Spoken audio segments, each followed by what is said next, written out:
Do we have any announcements? I'm going to give two first, and then we'll see if anyone else has any. Pastor Beth asked me to remind you that we still need volunteers for the Pride Parade booth that we have. There should be a sign-up link in the emails that she sends out or in the newsletter, so if anyone has the opportunity to volunteer, please do that.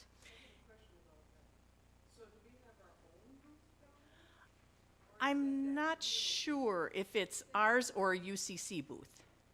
It's an interfaith, interdenominational. Okay, interfaith, interdenominational. Okay. And the other important announcement is that next week we switch to the 9:30 services. So please be here at 9:30 throughout the summer. I believe we will go back to the 10 o'clock, likely with the, what do you call it?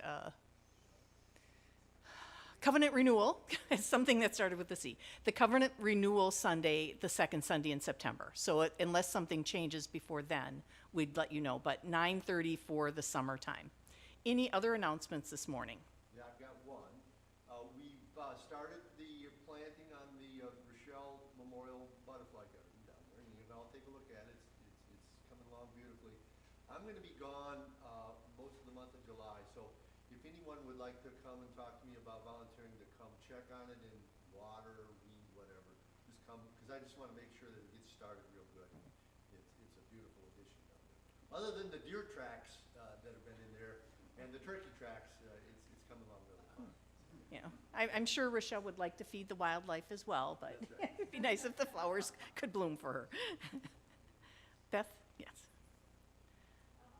Summer DIT. I have a notion about summer DIT. I know we're looking for volunteers to spend some time outside with the kids. I was fortunate to attend an online summit on rethinking children and youth ministry this past week, and one of the common threads with all of the interviews was how important it is for our children to have relationships with adults in the congregation who are not their parents and who are not parents of their friends. So I'm encouraging you, because Pastor Beth has asked us to try it this summer. If you haven't done this before, or if you have and it's been a long time, to think about it.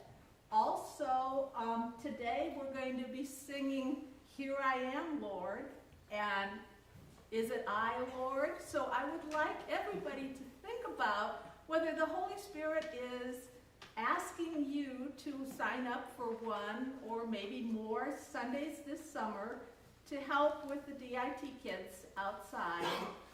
The planning will all be done, the supplies are all there.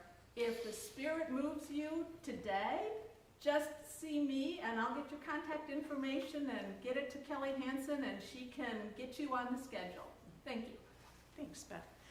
As Beth mentioned, we're singing Here I Am, Lord, or Here I Am, Lord, yes, with the jam band, but the chorus has been printed in the bulletin for everyone to sing, because we're all going to answer the call. And then I have a question. Do we have an acolyte this morning? Oh, okay. Thank you, Michael.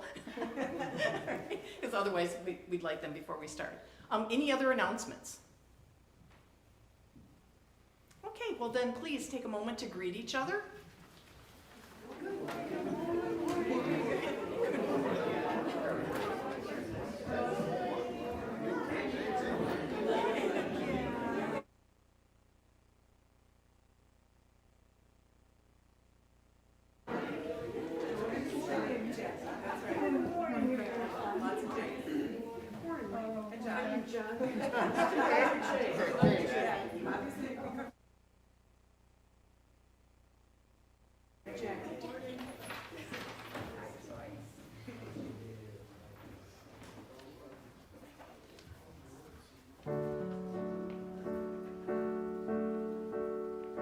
How beautiful upon the mountain are the feet of those who preach good news, good news, good news.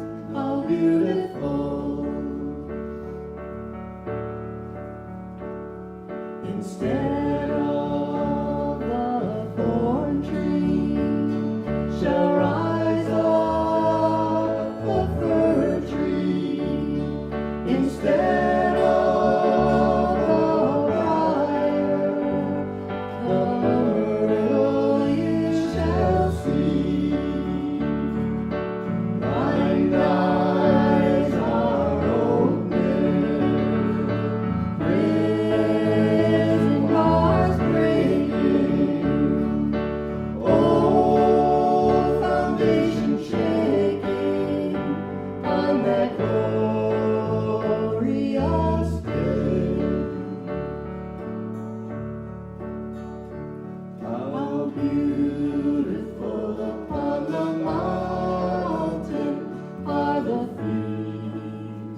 Good morning, everyone. Please rise if you are comfortable and join me in the call to worship. As always, you will read the bold print.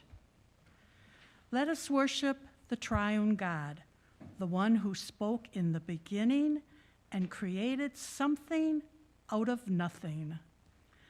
Let us worship the triune God, the one who took on the clothing of humanity to set those who were oppressed free. Let us worship the triune God, the one whose spirit rests continually upon us, calling us from sorrow-filled endings to bright new beginnings.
Pastor Beth has given us a meditation prayer. The jam band is going to be playing a lovely song, and what we suggest is that you read through the prayer. I timed it, and you can read through it twice, slowly, and just absorb these words into yourselves.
277, Holy, Holy, Holy.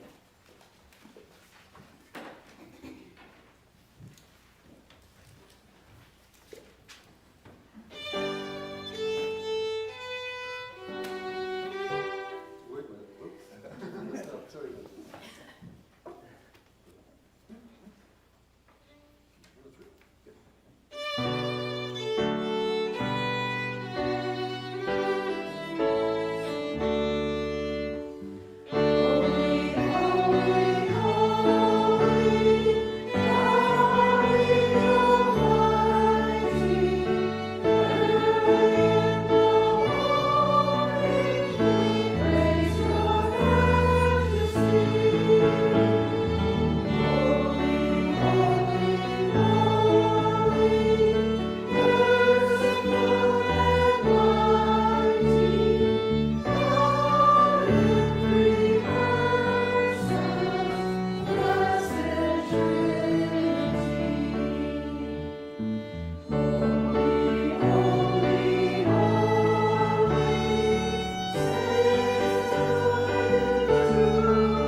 Our scripture is from Isaiah chapter 6, verses 1 through 8.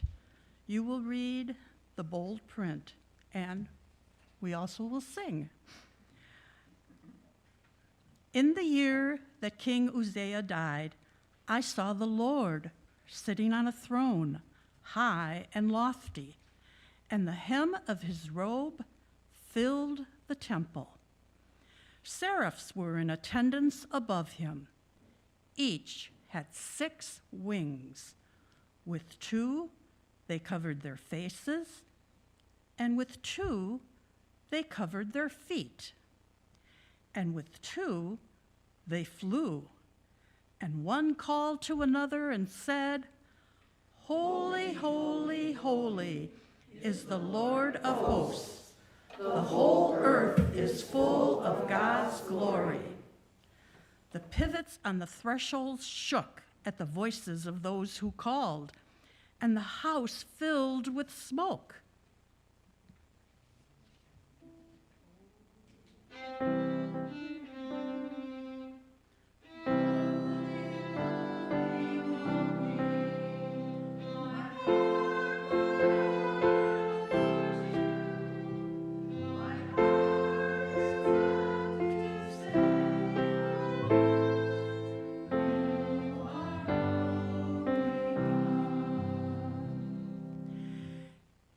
And I said, Woe is me, I am lost, for I am a man of unclean lips, and I live among a people of unclean lips. Yet my eyes have seen the King, the Lord of hosts. Then one of the seraphs flew to me, holding a live coal that had been taken from the altar with a pair of tongs. The seraph touched my mouth with it and said, Now that this has touched your lips, your guilt has departed and your sin is blotted out.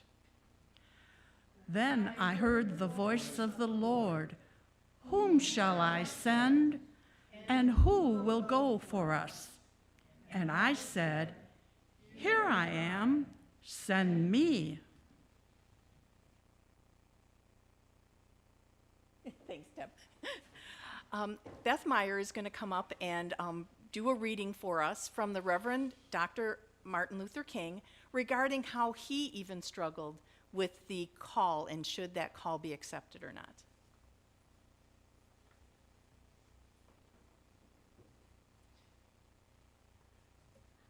This is known as the kitchen table prayer.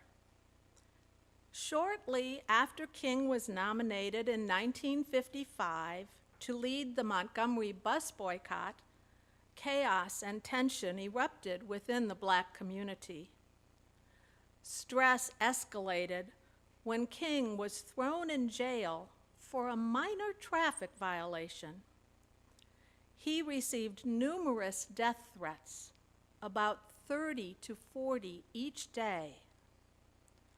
Only a young 26-year-old pastor himself, King had a 10-week-old daughter at home and his wife Coretta. Only a few months into the movement, he realized his own uncertainty and fear in the matter.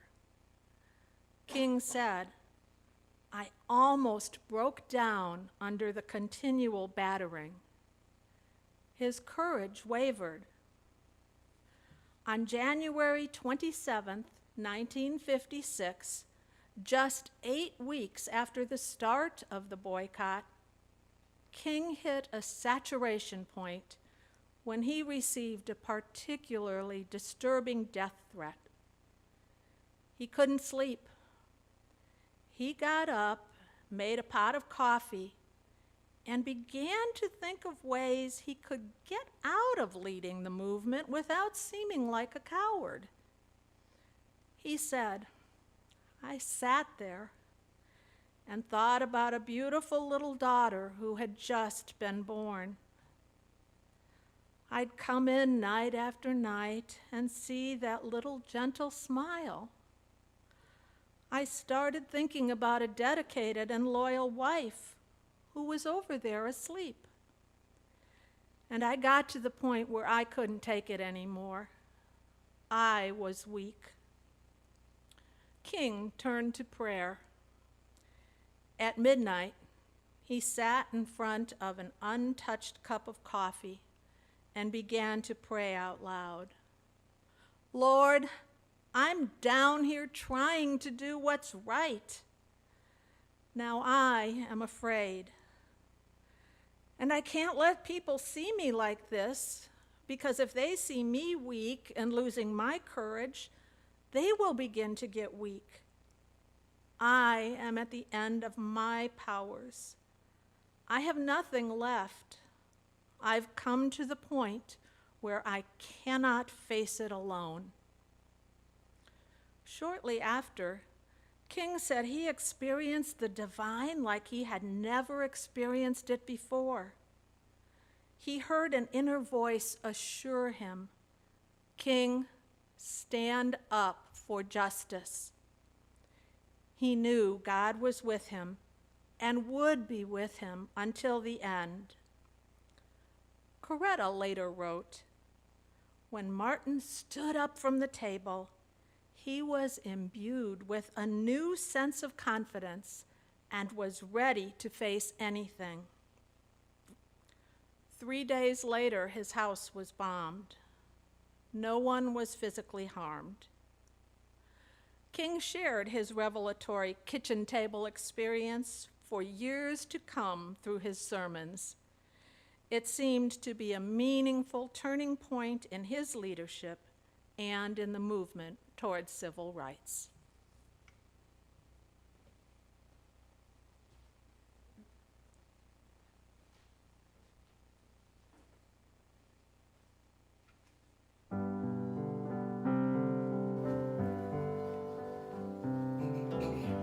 I, the Lord of sea and sky, I have heard my people cry, all who dwell in dark and sin, my hand will save.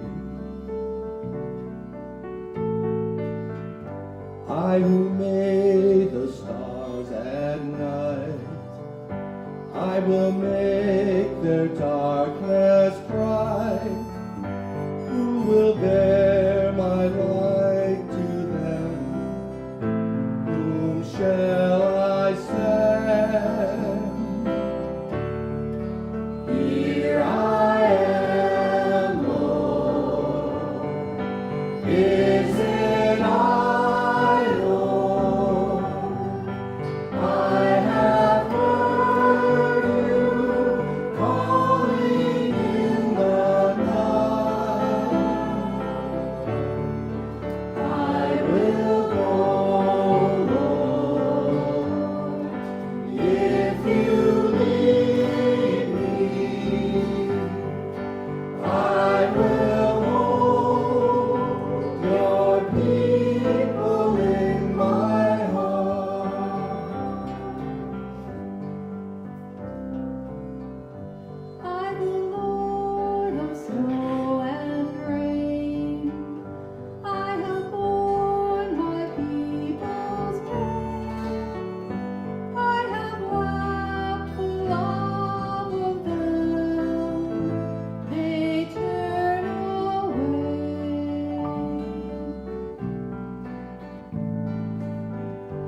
I will break their hearts of stone, give them hearts for love alone.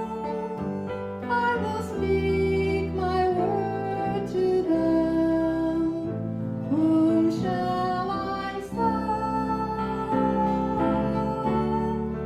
Here I am, Lord.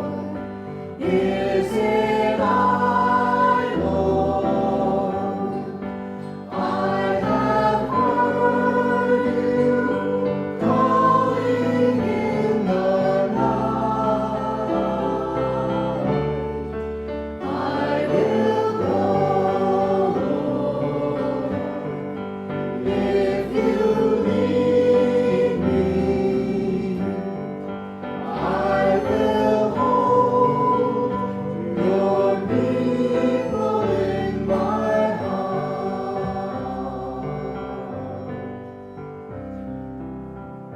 I, the Lord of wind and flame, I will tend the poor and lame. I will set a feast for them. My hand will save. Finest bread I will provide, till their hearts be satisfied.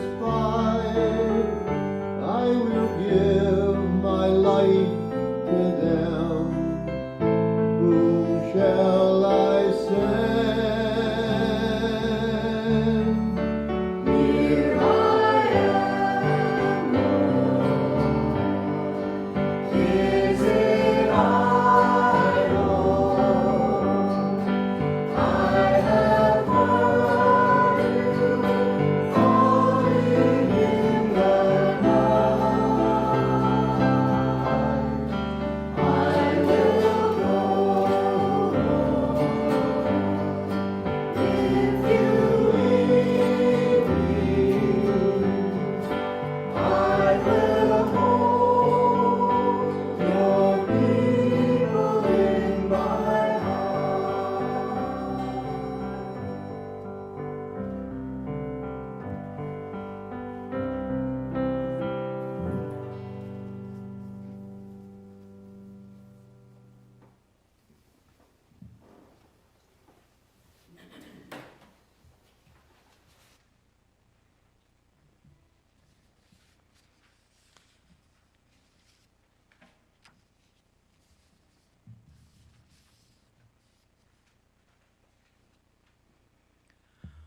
What Do You Do? The Gifts of Imperfection by Brene Brown. Another thing that gets in the way of meaningful work is the struggle to define who we are and what we do in an honest way. In a world that values the primacy of work, the most common question that we ask and get asked is, what do you do? I used to wince every time someone asked me this question. I felt like my choices were to reduce myself to an easily digestible soundbite or to people. Now my answer to, what do you do, is, how much time do you have? Most of us have complicated answers to this question. For example, I'm a mom, partner, researcher, writer, storyteller, sister, friend, daughter, teacher. All of these things make up who I am, so I never know how to answer that question. And to be honest with you, I'm tired of choosing to make it easier on the person who asked. In 2009, I met Marcy Elbaher, author/speaker/coach. She interviewed hundreds of people and discovered how /careers researcher, storyteller, artist, real estate agent integrate and fully express multiple passions, talents, and interests. At a conference, I was excited to meet a woman who is an accountant jeweler. When I asked her how long she had been a jeweler, she blushed and said, I wish. I'm a CPA. I'm not a real jeweler.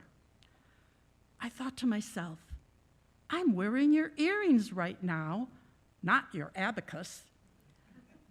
When I pointed to my ears and said, of course you're a jewelry maker, she just smiled and replied, I don't make very much money doing that. I just do it because I love it. Overcoming self-doubt is all about believing we're enough and letting go of what the world says we're supposed to be and supposed to call ourselves. Theologian Howard Thurman said, don't ask what the world needs, ask what makes you come alive and go do it, because what the world needs is people who have come alive.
Fourscore and 7 years ago, our fathers brought forth on this continent a new nation, conceived in liberty and dedicated to the proposition that all men are created equal.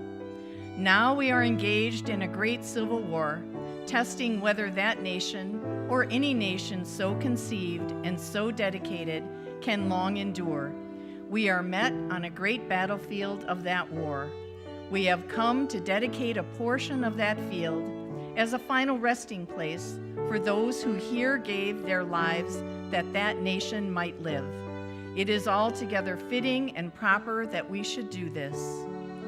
But in a larger sense, we cannot dedicate, we cannot consecrate, we cannot hallow this ground. The brave men, living and dead, who struggled here have consecrated it, far above our poor power to add or detract. The world will little note nor long remember what we say here, but it can never forget what they did here. It is for us, the living, rather, to be dedicated here to the unfinished work which they who fought here have thus far so nobly advanced.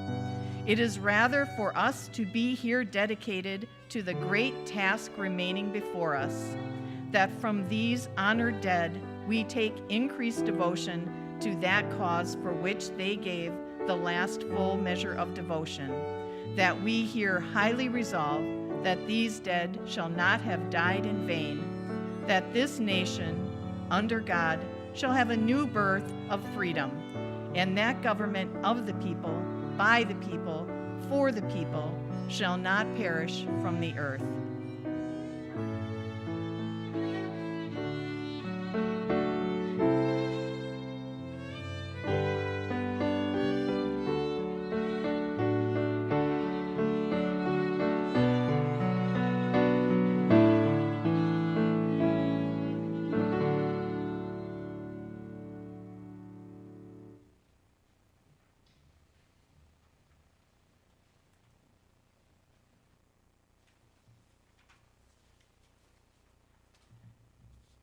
And now it's time for our prayers. And I would like to start, I believe, by saying that the words of Abraham Lincoln, and may they be something that helps the leaders around the world realize that war needs to cease in all areas and that people can live in peace.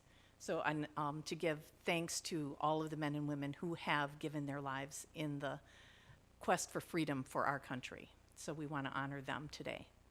Are there other prayers from the congregation? I just want to follow up with just a prayer of support and comfort for the families and of the service people who serve this nation around this world. Thank you, Jerry. Any other prayers? Yes, Judy? There's a student of ours at South Division who's suffered a brain aneurysm. She's only like 15. Oh, gosh. So she's in a coma. Her name is Halima Bibi. So I would just offer prayers for Bibi and her family. Prayers for Helena Beebe and her family. So young to be facing such a strong medical condition, and for the doctors that are going to be there, Children's Hospital is the place to be if that's where she's at for treatment. They know how to handle this sort of thing, so let's hope that everything works out best for her. Any other prayers? Michael? A prayer for a young lady named Alexis, who I came to know 5 or so years ago. She was a nursing assistant that came to work on our unit. And she was an inquisitive sort, and she would seek me out to ask about why we were treating people the way we were, how we organized our time.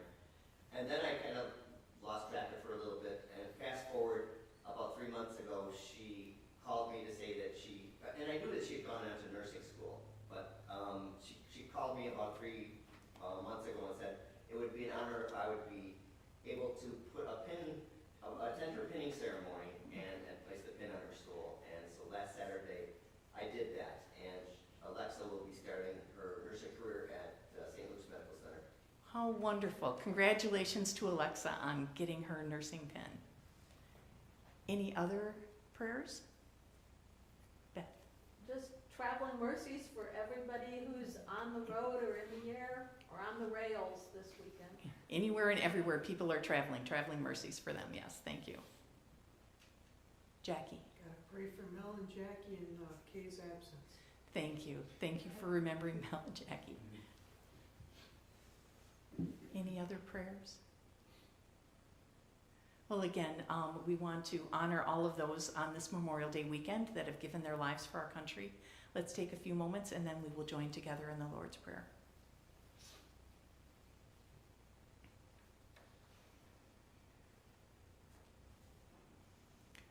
Father, who art in heaven, hallowed be thy name. Thy kingdom come, thy will be done, on earth as it is in heaven. Give us this day our daily bread, and forgive us our debts, as we forgive our debtors. Lead us not into temptation, but deliver us from evil. For thine is the kingdom, and the power, and the glory forever. Amen.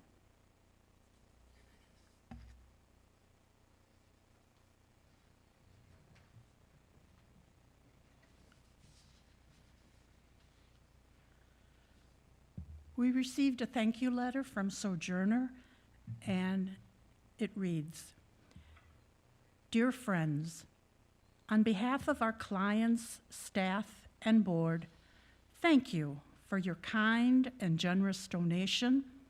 Because of donors like you, we served more than 9,600 domestic violence survivors last year, many of whom have stories similar to Erica's. Erica was trapped in her marriage. Her husband physically and verbally abused her. The abuse increased with each passing year. One night, after she decided she had had enough, she made plans to leave. She contacted Sojourner, met with an advocate, and soon after started participating in group support sessions. It was during these sessions that she connected with other women who were months to years past leaving their abusers. Our advocate-led support groups are just one of the many services we provide free of charge for survivors of domestic violence in our community. In support group settings, survivors gather to share their experiences, support each other, and heal together. Group support had a transformational effect on Erica. In her words, meeting women who had left abusive partners so long ago, who were thriving in a million ways and also still healing, helped me see what my life and what fullness could look like. Thank you for your continued partnership and support.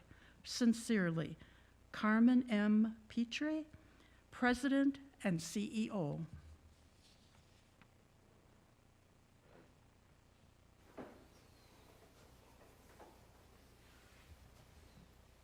I don't know if there needs to be something said, but we have our offerings have been placed on the altar. If we could stand and sing our response.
Well, come join us for hot coffee and hot chocolate on this cool day.